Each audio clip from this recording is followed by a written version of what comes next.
Hello दोस्तों, स्वागत है आपका मेरे यूट्यूब चैनल हॉरर वर्ल्ड में। और मैं आज आपको अपने व्यूअर्स की भेजी सच्ची और डरावनी अमेजिंग हॉरर स्टोरीज के बारे में बताना चाहता हूँ। आगे की स्टोरीज मैं अपने व्यूअर्स के ही पॉइंट ऑफ व्यू से कंटिन्यू करूँगा। तो दोस्तों स्टार्ट करते हैं।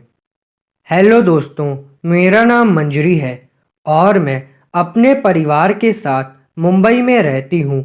कुछ साल पहले मेरे साथ ऐसी घटना घटी जिसको मैं आज भी याद करके सहम जाती हूँ। ये कहानी आज से लगभग 9 से 10 साल पहले की है। उस समय हमारी फाइनेंशियल कंडीशन अच्छी नहीं थी।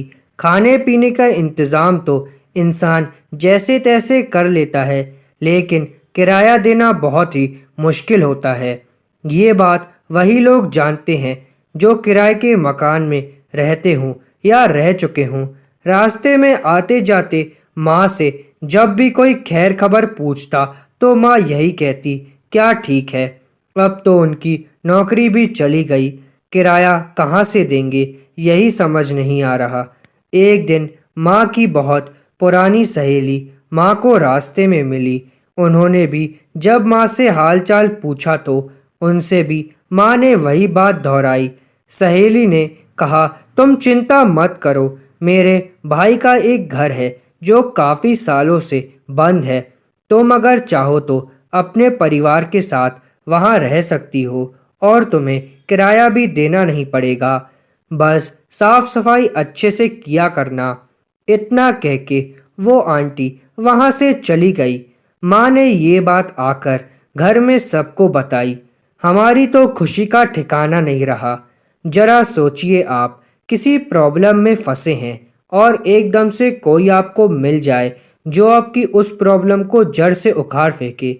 उन आंटी ने भी ठीक वैसा ही किया था। हमारी प्रॉब्लम को 1 मिनट में सॉल्व कर दिया था। दूसरे दिन माँ की सहेली चाबियाँ लेकर आई और कहा, तुम लोग आज से ही शिफ्ट कर लो। फिर मैं और माँ उस घर की साफ सफाई करके आ गए और उसी दिन हमने शिफ्ट कर दिया। सब नए घर में पहुंचकर बहुत खुश थे और सोच रहे थे कि अब तो आराम से रहेंगे घर पे। उस मकान में 2 फ्लोर थे। ग्राउंड फ्लोर पर 2 कमरे और फर्स्ट फ्लोर पर भी 2। कुछ दिन बीते। एक दिन एक बूढ़ी दादी हमारे घर आई और बोली, लगता है आप लोग इस मकान में नए आए हैं। पापा ने कहा, हाँ जी। फिर बूढ़ी दादी ने बोला, तो आ तो गए हो, लेकिन क्या आपको पता है कि ये घर इतने सालों से बंद क्यों है? हाँ, हमें पता है। उसमें क्या हुआ? पापा ने कहा। तो बूढ़ी दादी ने कहा, फिर तो आपको ये भी पता होगा कि ज्यादा दिन तक बंद रहे मकानों में भूत प्रेतों का वास हो जाता है। पापा ने कहा, ऐसा कुछ नहीं होता।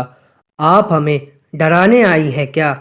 अगर नहीं होता तो कोई बात नहीं, जब आप देखोगे महसूस करोगे तब पता चलेगा। इतना कहकर बूढ़ी दादी वहां से चली गईं। जैसा कि मैंने पहले बताया कि उस घर में एक बंद कमरा भी था। मुझे उस बंद कमरे को देखकर बहुत अजीब सा महसूस होता था। उस बंद कमरे को देखकर मेरा मन हमेशा यही सोचता कि इसको खोल के देखती हूँ। कुछ दिन बाद मकान मालिक आया और उसने कहा, इस कमरे को कभी मत खोलना, उसमें हमारा कुछ ज़रूरी सामान है। हमने कहा, ठीक है। कुछ दिन तो आराम से हंसते खेलते बीत गए, लेकिन धीरे धीरे अजीब चीज़ें होने लगीं। जैसे अचानक से कोई चीज़ गायब हो जाती और उसी कमरे के बाहर पड़ी मिलती। तो कभी हमारा डॉग, जिसका नाम प्लूटो था, वो रोज रात को अचानक उठकर बुरी तरीके से रोने लग जाता, जिसकी वजह से सभी की नींद खराब हो जाती। कभी कभी छोटा भाई उसे रात में उठ के मारता कि रोज रोज क्यों रोता है तू, हमारी नींद खराब हो जाती है। अब तक इन सभी बातों को घर में नॉर्मल समझ रहे थे।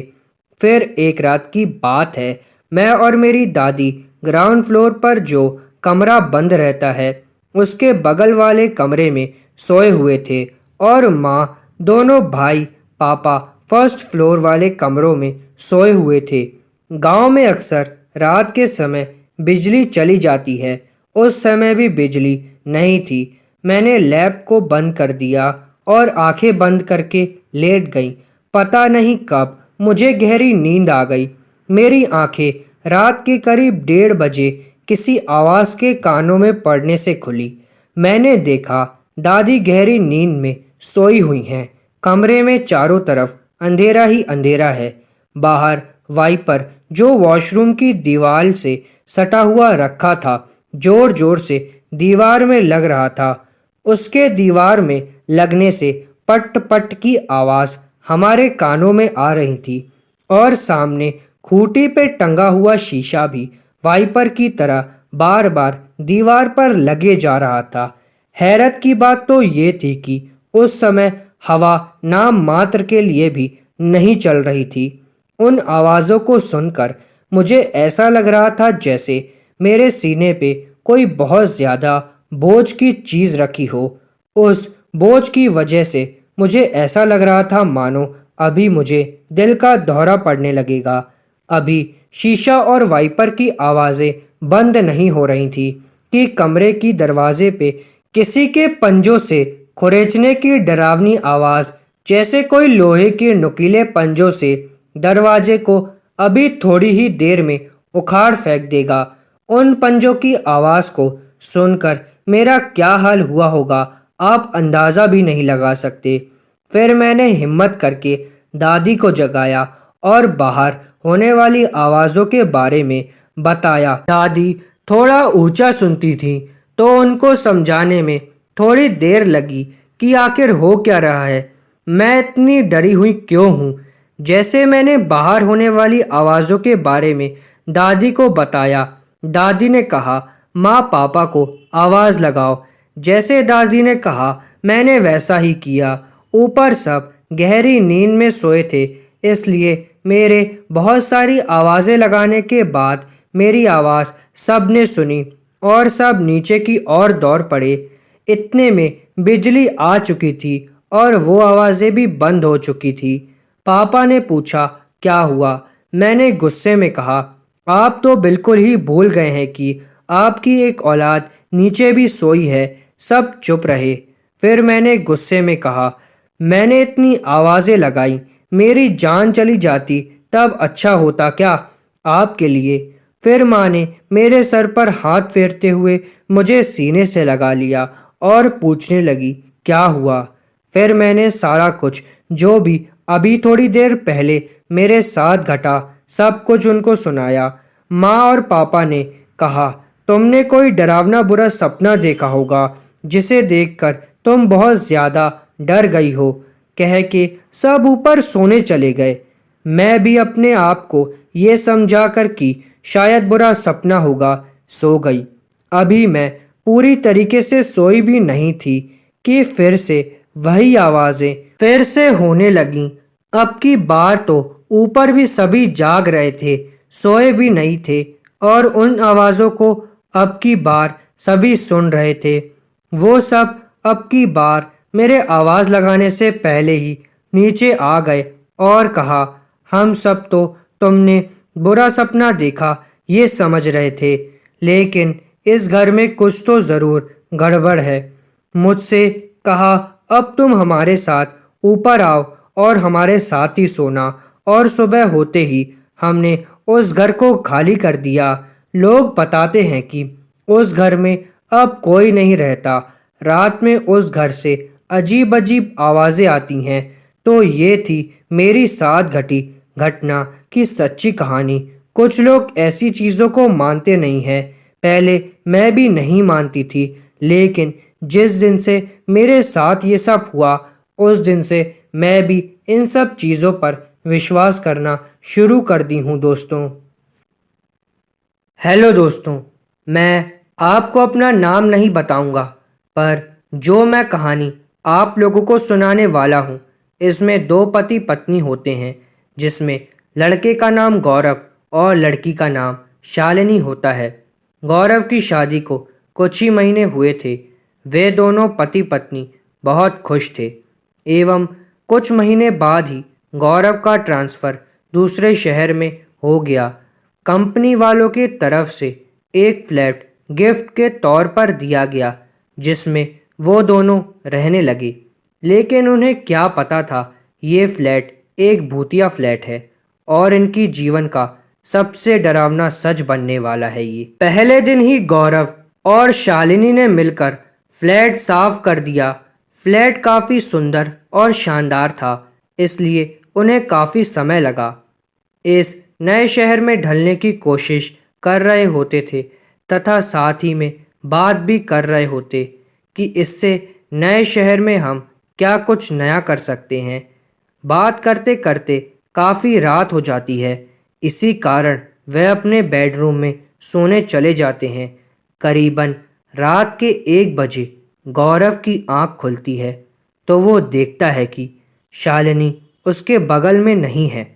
इतने में ही गौरव के गर्दन के पीछे से 2 हाथ आते हैं और उसकी गर्दन को पकड़ लेते हैं। गौरव डरते हुए पीछे की तरफ देखता है तो वो देखता है कि पीछे उसकी पत्नी शालिनी खड़ी है। उसकी पत्नी ने कहा, क्यों, डर गए क्या? मैं तो बाथरूम गई थी। आप इतनी रात में क्यों जगे हैं? गौरव ने कहा, बस कुछ नहीं, यूं ही पानी पीने के लिए उठा था।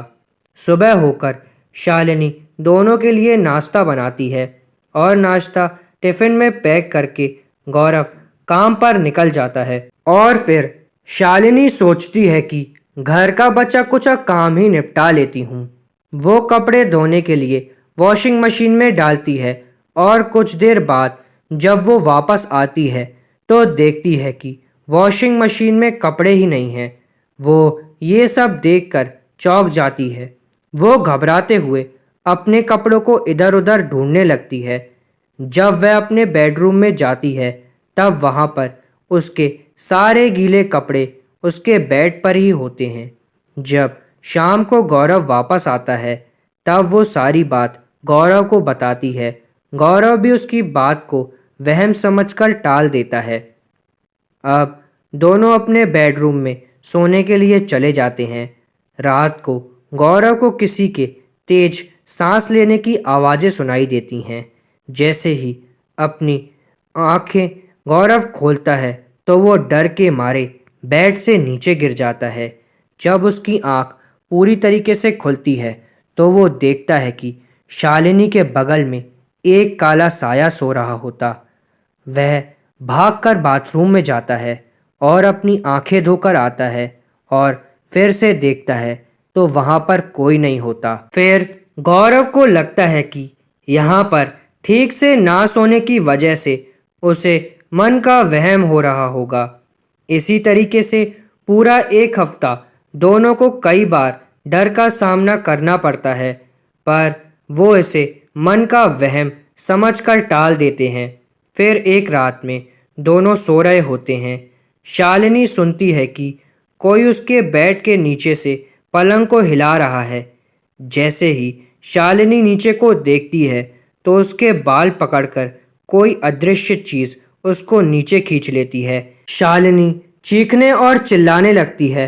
शालिनी के चीखने और चिल्लाने की वजह से गौरव की आंख भी खुल जाती है और जैसे ही गौरव बेड के नीचे देखता है वो डर के मारे नीचे गिर जाता है। वो देखता है कि शालिनी के पीछे कोई काला साया लेटा हुआ है। फिर वह डर के मारे टॉर्च जलाकर देखता है कि वहाँ पर कोई भी काला साया नहीं है।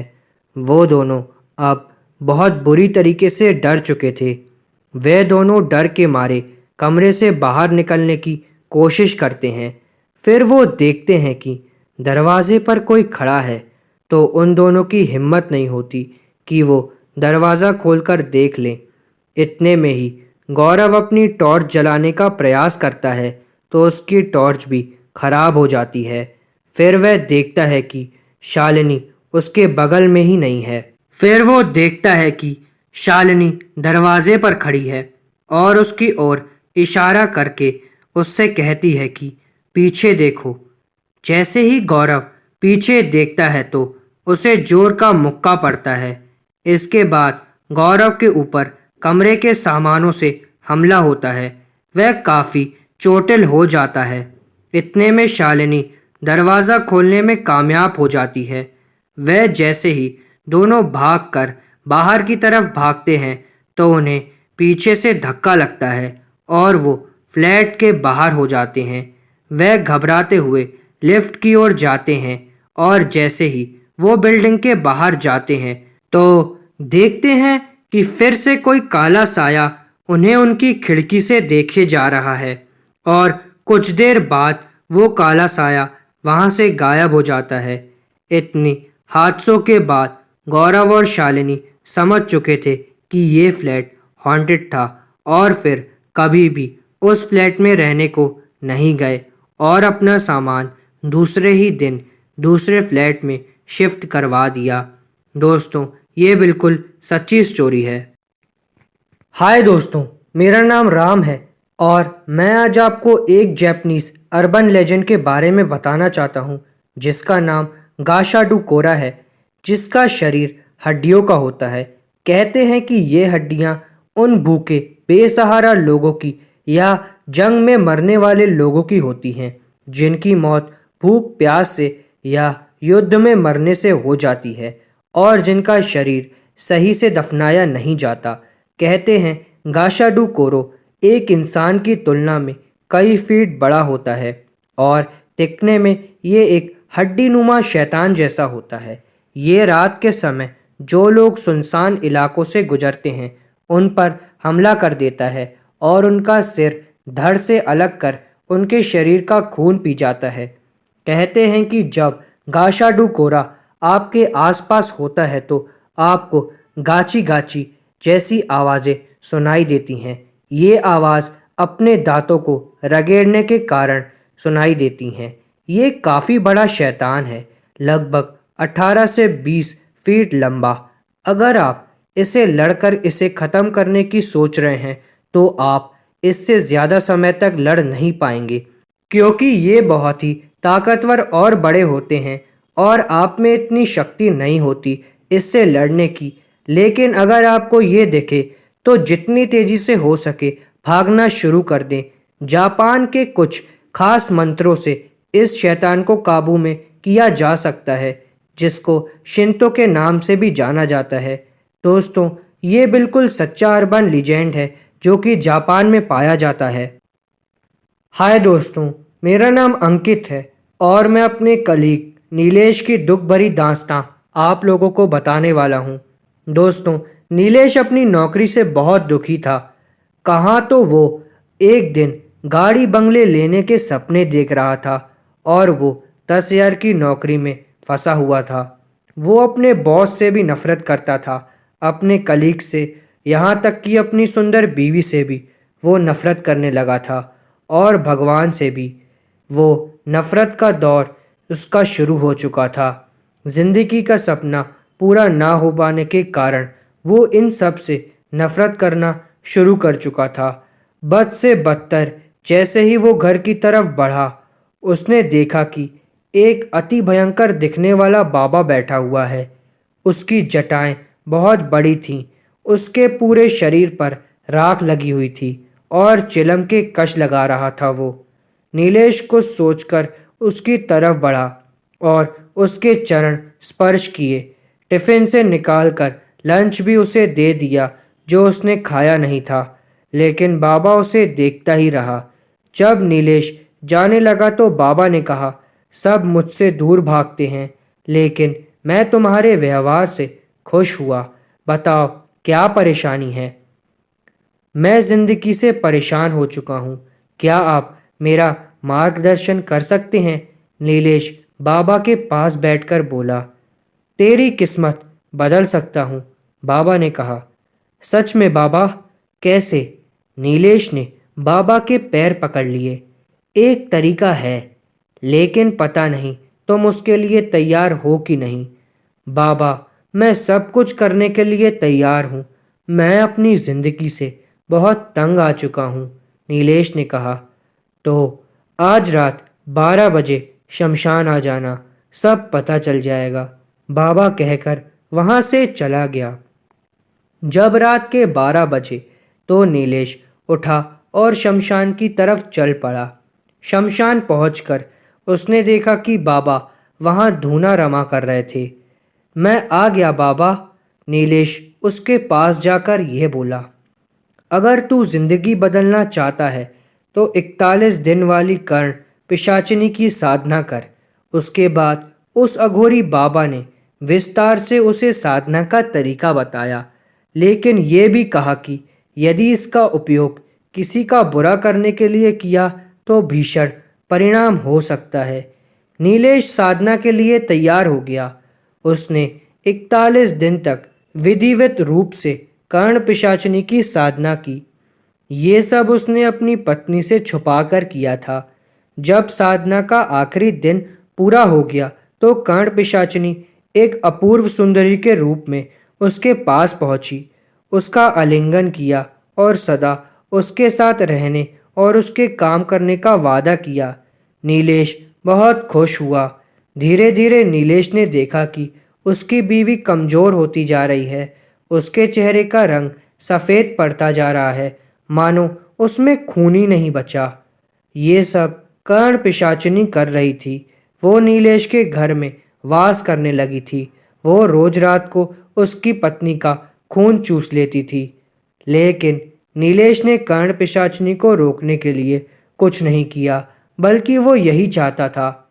बहुत इलाज के बाद भी उसकी पत्नी की हालत में कोई सुधार नहीं हुआ और एक दिन वो मर गई। फिर नीलेश ने एक लॉटरी डाली और कर्ण पिशाचिनी की मदद से जीत गया। इस तरह वो करोड़ों का मालिक बन गया।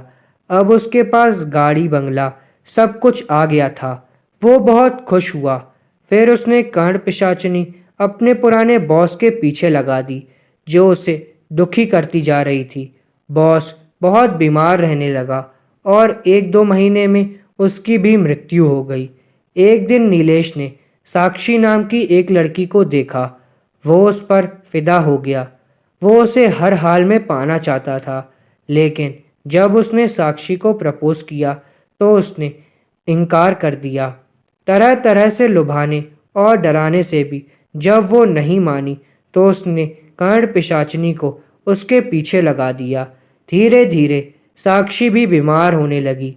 बहुत इलाज करवाने के बाद भी जब उसकी हालत में कोई सुधार नहीं आया तो उसके पिता 26 साल के एक युवक अर्जुन देव के पास आए।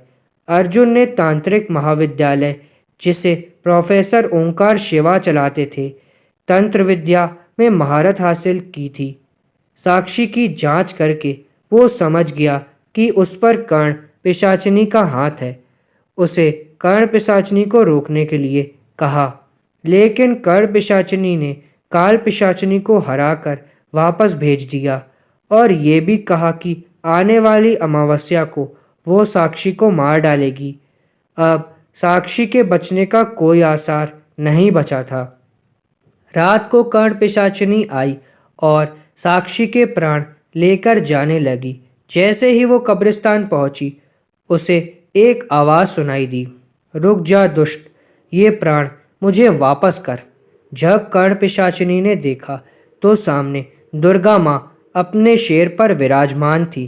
कर्ण पिशाचिनी बहुत क्रोधित हुई। स्वयं महाकाल ने मुझे वरदान दिया है कि कोई भी सात्विक देवी मुझे हरा नहीं पाएगी। फिर तुम मेरे काम में दखल देने क्यों आई हो? यहाँ से चली जाओ, कर्ण पिशाचिनी बोली। उसके बाद माँ बोली, मुझे पता है, इसीलिए मैं तामसिक रूप में ही तुझसे निपटूंगी।